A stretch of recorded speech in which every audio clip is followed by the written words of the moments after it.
KTM की Duke 390 मत खरीदना ये वीडियो देखने से पहले। अगर आपने ये वीडियो पूरा देख लिया और अगर आपको ये 5 प्रॉब्लम्स इस मोटरसाइकिल की पता चल गई तो शायद आप अपना माइंड भी चेंज कर लो। यूट्यूब पे एक वीडियो है जिसका नाम है KTM 390 Duke engine seized in just 90 kilometres. 90 kilometres मतलब एक दिन की राइड भी पूरी नहीं हुई और इंजन खत्म। और ये सिर्फ एक केस नहीं है, जेन 3 के लॉन्च होने के बाद कई सारे राइडर्स ने ये प्रॉब्लम्स रिपोर्ट करी हैं और ऐसे भी केसेस सामने आए हैं जहां पे नई मोटरसाइकिल खरीदने के बाद राइडर्स ने शोरूम में पुलिस तक बुला ली। और ये सब क्यों हुआ वो मैं आपको इस वीडियो में बताने वाला हूँ।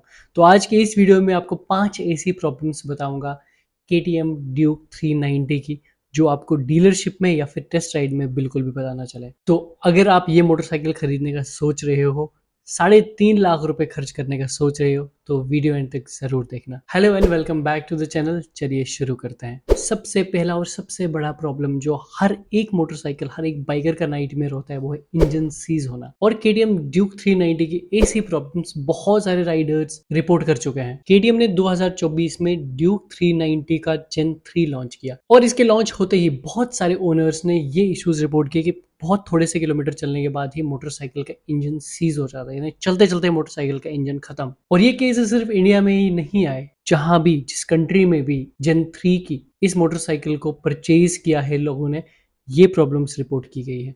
और एक केस ऐसा भी सामने आया है जिसमें सिर्फ 90 किलोमीटर्स के अंदर मोटरसाइकिल का इंजन सीज हो गया। एक और केस में जब ये प्रॉब्लम आई, ओनर ने जब रिप्लेसमेंट की डिमांड करी KTM से, KTM के शोरूम में, तो बात काफी आगे बढ़ गई और पुलिस तक बुलानी पड़ गई ओनर को। यही नहीं, आप यूट्यूब पे बस सर्च कर लो ड्यूक 390 इंजन सीज प्रॉब्लम, आपको 10 से ज्यादा ऐसी वीडियोस मिल जाएंगी मल्टीपल ओनर्स की जिन्होंने इस प्रॉब्लम को रिपोर्ट किया है। अब इस प्रॉब्लम का क्या रीजन है ये KTM ने ऑफिशियली कभी भी एक्सप्लेन नहीं किया है, लेकिन इंजीनियर्स का मानना है कि जो नया इंजन KTM ने लॉन्च किया है जेन 3 का, ये हाई परफॉर्मेंस के लिए टून्ड है। लेकिन इंडियन रोड्स की एक्सट्रीम गर्मी और डस्ट में ये इंजन ड्यूरेबिलिटी प्रूव नहीं कर पाया है। अगर आप अपना पैसा लगाना चाहते हो तो रॉयल एनफील्ड की हिमालयन 450 पे लगाओ, वो एक प्रूवन मोटरसाइकिल है इंडियन रोड्स के लिए। दूसरा जो सबसे बड़ा प्रॉब्लम मल्टीपल ओनर्स ने रिपोर्ट किया है वो है इंजन हीटिंग का। सिर्फ रॉयल एनफील्ड ही ऐसा ब्रांड नहीं जिनकी मोटरसाइकिल्स के इंजन काफी हीट होता है। ये प्रॉब्लम KTM 390 ड्यूक में भी रिपोर्ट की गई है। अब KTM ड्यूक 390 जो है, इसमें लिक्विड कूल्ड इंजन मिलता है, मतलब रेडिएटर है, कूलेंट है, तो लोगों को लगता है कि अब लिक्विड कूल्ड इंजन आ गया तो हीटिंग का कोई भी प्रॉब्लम नहीं होगा। लेकिन ऐसा नहीं है। बहुत सारे ओनर्स ने इस प्रॉब्लम को रिपोर्ट किया है कि इस मोटरसाइकिल में अभी भी हीटिंग का इशू है। यानी जब आप सिटी ट्रैफिक में इस मोटरसाइकिल को चलाते हो तो इसकी रेडिएटर की गर्मी सीधा आपके टांगों पे फील होती है। दिल्ली, हैदराबाद,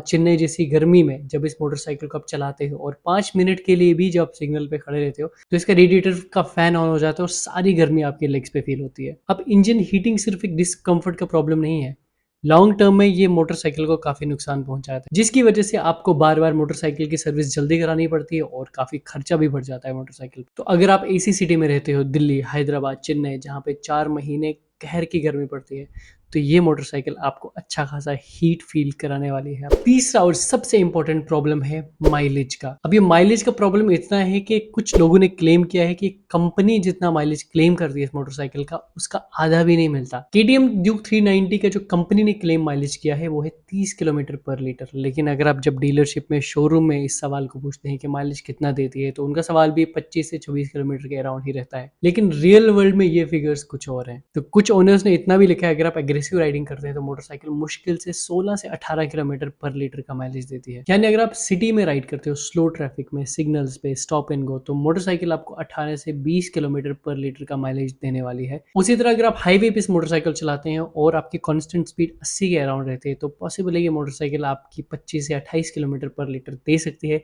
लेकिन उससे ज्यादा किसी भी ओनर ने इस मोटरसाइकिल का माइलेज क्लेम नहीं किया है। सिंस के फ्यूल टैंक की कैपेसिटी 15 लीटर की है, तो अगर आप फुल टैंक करके चलाते हैं तो 270 किलोमीटर के अराउंड मोटरसाइकिल आपको फुल टैंक पे रेंज देने वाली है। अगर आप इतनी ही पावरफुल मोटरसाइकिल चाहते हैं तो Bajaj Dominar 400 almost same figures हैं पावर में, इंजन की कैपेसिटी सेम है, वो मोटरसाइकिल आपको 30 से ऊपर का माइलेज देती है इजीली इंडियन रोड्स। चौथा प्रॉब्लम जो ओनर्स ने रिपोर्ट किया है वो है वाइब्रेशंस का। अब ये वाइब्रेशंस इनिशियली तो नहीं आते मोटरसाइकिल में, लेकिन 10,000 किलोमीटर मीटर पे लग जाते हैं, उसके बाद एक्चुअल प्रॉब्लम स्टार्ट होती है वाइब्रेशंस की, जो कि काफी सारे ओनर्स ने रिपोर्ट की है। जब ये मोटरसाइकिल हाई स्पीड पे चलती है तो काफी ज्यादा वाइब्रेशंस प्रोड्यूस करती है। ये वाइब्रेशंस फील होती है हैंडल बार पे और फुट पेक्स पे। ये वाइब्रेशन की जो प्रॉब्लम है ये रॉयल एनफील्ड के ओनर्स तो पहले से जानते हैं, लेकिन KTM में भी प्रॉब्लम आ सकती है, ऐसा बिल्कुल भी एक्सपेक्टेड नहीं था। पांचवा सबसे बड़ा प्रॉब्लम है वो है यूजलेस फीचर्स जिनको प्रमोट किया गया है। अब ये वो सारे पेड फीचर्स हैं जो असल में काम ही नहीं करते। KTM Duke 390 की मार्केटिंग का सबसे बड़ा सेलिंग पॉइंट था उसका premium TFT display, GPS navigation, quick shifter और बहुत सारे फैंसी इलेक्ट्रॉनिक्स। लेकिन GPS नेविगेशन इतना यूजलेस है कि बिल्कुल ढंग से काम भी नहीं करता। क्विक शिफ्टर कुछ ओनर्स के अकॉर्डिंग 5000 किलोमीटर मोटरसाइकिल चलाने के बाद काफी जर्की फील होता है और गियर स्मूथली शिफ्ट नहीं होने देता। और इन सारे यूजलेस फीचर्स की कीमत आप पे करते हो 3,11,000 रुपए, जो है एक्स शोरूम प्राइस इस मोटरसाइकिल का। और अगर आप कंपेयर करेंगे ना बजाज पल्सर N250 या फिर डोमिनार 400 से, आप ऑलमोस्ट 80,000 रुपए एक्स्ट्रा पे करते हो इन फीचर्स के लिए। लेकिन असल में ये फीचर्स काम ही नहीं करते ढंग से। और उसके अलावा सर्विसिंग और मेंटेनेंस भी इस मोटरसाइकिल के काफी महंगी है। यानी KTM Duke 390 की सर्विसिंग कॉस्ट ऑलमोस्ट एक रॉयल एनफील्ड की मोटरसाइकिल की डबल है। दोस्तों ये थी 5 ऐसी प्रॉब्लम्स जो आपको इस मोटरसाइकिल के बारे में मालूम होनी चाहिए अगर आप इस मोटरसाइकिल को परचेज करने का सोच रहे हैं। अगर आपको ये वीडियो हेल्पफुल लगी हो तो लाइक, शेयर और सब्सक्राइब जरूर करना। और अगर आप एक Duke 390 के ओनर हो तो कमेंट्स में बताइए कि इनमें से कोई प्रॉब्लम आपने भी फेस की है या कोई ऐसी प्रॉब्लम जो मैंने मेंशन ना की हो और आपने इस मोटरसाइकिल में फेस की हो। मिलते हैं अगले वीडियो में, तब तक के लिए ride safe, stay safe, take care.